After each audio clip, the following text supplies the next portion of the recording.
बिथांमोनखौ जेबो बुंनो सानाखै खालि आं बेखौल' बुंनो सानदों जे गाज्रि सिन्था लानानै राजखान्थि खालामोबा मालाबाबो देरहानाय नङा बिथांमोननि दैदेनगिरि बिथांमोननि मावथि नैबे बिसायख'थियाव जोंखौ गाज्रि सोंखारिनानै गाज्रि बुंनानै राजखान्थि खालामदों नाथाय नैबे बिसायख'थियाव जों रायजो राजानो मा मावगोन मा मावदों बेखौ लानानैसो जोङो फोरमायदों दा नंखायनो बेरेखा हान्जाया जेसेबां गाज्रि सिन्था लानानै राजखान्थि खालामगोन एसेबां बिथांमोना धंस जागोन आङो साना जे 2025आव बिपिएफनि बिजाथि देरहागोन 40टा समस्थियावबो बिपिएफनि बिजाथिया जेनजोबगोन मानोना बिथांमोननि जि मोनसे नेगेटिभ सिन्था लानानै अराय सम मालायखौ गाज्रि बुंनाय सोंखारिनाय नङै बाथ्राफोरखौ बुंनानै रायजो राजाफोरखौ माने मिसलिड खालामनाय बे बाथ्राफोरखौ रायजो राजाफ्रा मिथिबाय आरो राजखान्थिया अराय सम मालायखौ सोंखारिनाय मालायखौ रायनाय मालायखौ गाज्रि बुंनाय नङा बेखौ रायजो राजाफ्रा मोजां मोना आरो बेबायदि थासारियाव दिनै बिपिएफआ बेबायदि सिन्ताजों थांबाय थायोब्ला बिथांमोना फैगौ बिसायख'थिसिम मोनसेबो मा होनो कनस्टिटुएन्सियाव बिथांमोना देरहानाय नङा बे रोखा जाबाय नोंथांमोना बयबो मिथिखाबाय जानो हागौ जे 31 नं सिडली बियाबनिफ्राय जेरावनोखि बाय इलेक्शन ना बेवहाय इउपिपिएल पार्टीनिफ्राय निर्मल कुमार ब्रह्म सारा देरहासार जानो हाबाय टटेल 37,016 मार्जिनाव देरहानो हादों रायजोफ्रा देरहाहोदों गतिके रायजोफोरखौ बे आं देरहानाय नङा बे आं देरहानाय नङा बेवहाय मित्र जथनि लिडारफ्रानो देरहाजोबदों गासिबो आसामनि chief minister doctor Himanta Biswa Sharma लोगोसे जोंनि इउपिपि दलनि आफादगिरि समर बर' सार बिथांमोनानो देरहादों आरो एजिपिनि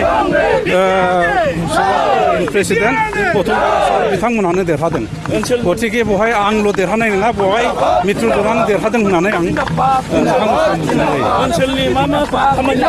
बेखौ पर्यायक्रमे गासिबो प्रसेसफ्रा जोबनायनि उनाव पर्यायक्रमे मा मावनाय जागोन बेखौ लकेलि रायज्लायनानै थिग खालामनाय जागोन दे बिपिएफ हान्जाया सिडली समस्थियाव देरहानो थाखाय बिथांमोना गेलेयाखै बिथांमोना गेलेदों गावसोरनि केडारफोरखौ आरो वार्कारफोरखौ आरो भटारफोरखौ हमथानो थाखाय गोसो गोरबोनि हामलायनाय जासिहरबाय बिथांमोना गोसो बायनाङा राजखान्थियाव जेननाय देरहानाया थायो गतिके जेनदों होननानै गोसो बायनांगौ बेहाय बिपिएफआ जेबो गैया इयुनावबो बिथांमोना इलेक्सन गेलेलांनांगोन आरो जोङो जिहेतु इउपिपिएल आरो बिपिएफनि गेजेराव सावरायलायनाया सोलिगासिनो दङ इयुनावबो जों सावरायलांबाय थानांगोन जों बड'लेण्ड ओनसोलनि रायजो राजाफोरनि मोजांनि थाखाय जोंनि बड'लेण्ड ओनसोलखौ जोङो मोनसे जौगाखां ओनसोल होननानै दिखांनायनि खाथिराव बिपिएफ आरो इउपिपिएल बे मोननै हान्जाया जेब्लायबो जों खामानि मावलांनांगोन गतिके बिथांमोनाबो जोबोद मोजाङै गेलेदों बेनि थाखायनो बिथांमोननिसिमबो गोसो गोरबोनि हामलायनाय जासिहरदों आदा सुद्द बसुमतारिनिसिमबो आङो गोसो गोरबोनि हामलायनाय जासिहरदों जोंहा हाग्रामा महिलारि सारनोबो गोसो गोरबोनि हामलायनाय जासिहरदों बिथांमोना जे थांखिखौ लानानै इलेक्सनखौ गेलेदोंमोन जे गावसोरनि भटार आरो वार्कारखौ हमथानो थाखाय बेखौ बिसोरो हमथानो हादों होननानै आं सानो दा सिडली बाय इलेक्शननि बाथ्राया एसे डिफारेन्सआव फैयो माबोरै डिफारेन्सआव फैयो होननानै बुङोब्ला जेरावनोखि मोनथाम पलिटिकेल पार्टिजों ज' जानानै मोनसे प्लेटफर्माव स्टेन्ड खालामनाय बेराफारसेथिं मोनसे पलिटिकेल पार्टिया गाव हारसिंनो स्टेन्ड खालामनाय बेवहाय गोबां डिफारेन्स थायो पलिटिकेलनि बाथ्रा जेराव ओरैबायदि सुबुं दङ माखासे सुबुंफोरा सोरबा केन्डिडेटखौ सोरबा लिडारखौ मोजां मोननानै बै लिडारखौ सापर्ट खालामो सोरबा बायदि सुबुङा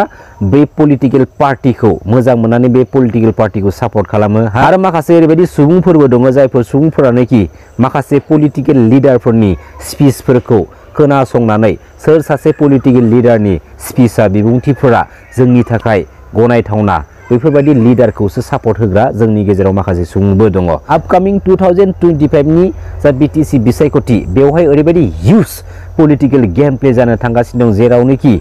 मेजरलि जोंनि बिटिसिआव स्टेन्ड जागोन होननानै बुङोब्ला बिपिएफ इउपिपिएल आरो बिजेपि मेजरलि फैबाय थानाय समखौ जोङो जेबो बुंनो हाथ'ला बेनि गेजेराव जों मोनसे बाथ्राखौ मेनसन खालामनांगोन दिनैनि बे स्टेजाव जे बिजेपि बायदि मोनसे पलिटिकेल पार्टिया जेरावनोखि मानगोनां हाग्रामा महिलारि सारनि 17 इयार्स बिटिसि सालायफुबाय थानाय समाव जोंनि बिटिसिआव पलिटिकेलि जेबो माने गोहोम खोख्लैनो हायाखैमोन नाथाय 2020 बिटिआर एकर्डनि उनावहाय बिजेपिआ फार्स्ट टाइम बिटिसिआव स्टेन्ड खालामदोंल' जागायजेननाय समावनो बिजेपि बायदि मोनसे पलिटिकेल पार्टिया जोंनि बिटिसिआव 9टा सिटखौ देरहासार जानो हादोंमोन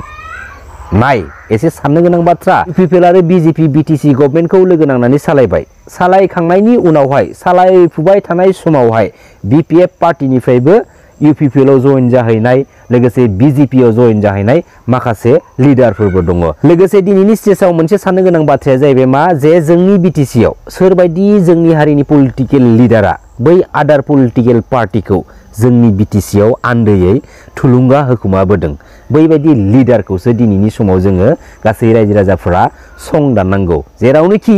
स्पेसियेलि जोंनि ओनसोलाव ओनसोलारि हानजा जोंहा जोंनि हारिनिनो बिपिएफ आरो इउपिपिएल दङ थांनाय बावैसो सान सिगाङावहाय इउपिपिएल आरो बिपिएफ बे मोननै ओनसोलारि पलिटिकेल पार्टिखौ ज' जालायनानै फैबाय थानाय समाव बिटिसि गभर्नमेन्टखौ सालायनांगौनि माखासे बिथोन होनाय माखासे खावलायनाय बाथ्राफोरखौ जों खोनानो मोनखाबाय नाथाय बेनि आन्दोआवबो पलिटिकेल इस्युआ जों रायजो राजानि सिगाङाव दिनै फोरमानबो जानानै थांबाय गासैबो लिडारनि बाथ्राखौ जोङो गद मोनाखै दिनै से बुङो गाबोन नै बुंदों गाबोन नै बुंबाथाय बिनि अखानायै थाम बुंहैदों अब्ला दिनैनि स्टेजआव जोंनि हारिनि बै माखासे रायजो राजाफ्रा सोर लिडारनि बाथ्राखौ मानिनानै बेखौ फल' खालामनांगौ जाखो जोंनि बिटिसिखौ गुबुन हारिनि डार्टि पलिटिकेल लिडारफोरा बेसेबांबा गोबाव समनिफ्रायनो नोजोर होबाय दंमोन नाथाय 2020 नि बिटिसि इलेक्शननि गेजेरजों बिसोरो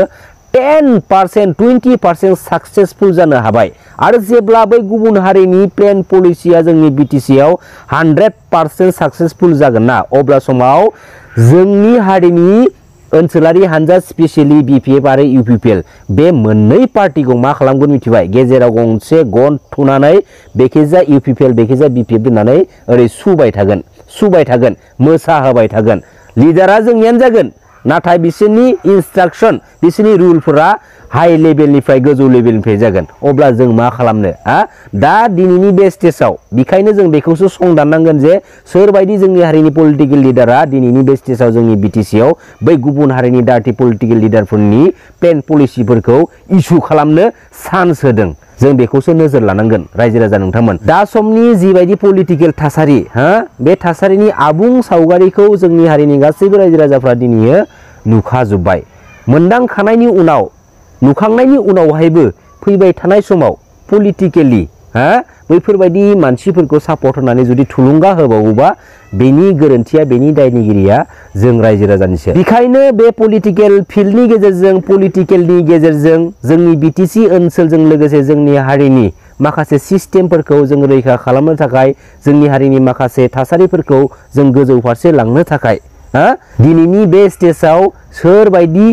पलिटिकेल लिडारनि गोनांथि बेबायदि पलिटिकेल लिडारखौसो जों दिनैनि समाव सायख'नानै जों सापर्ट खालामनांगौ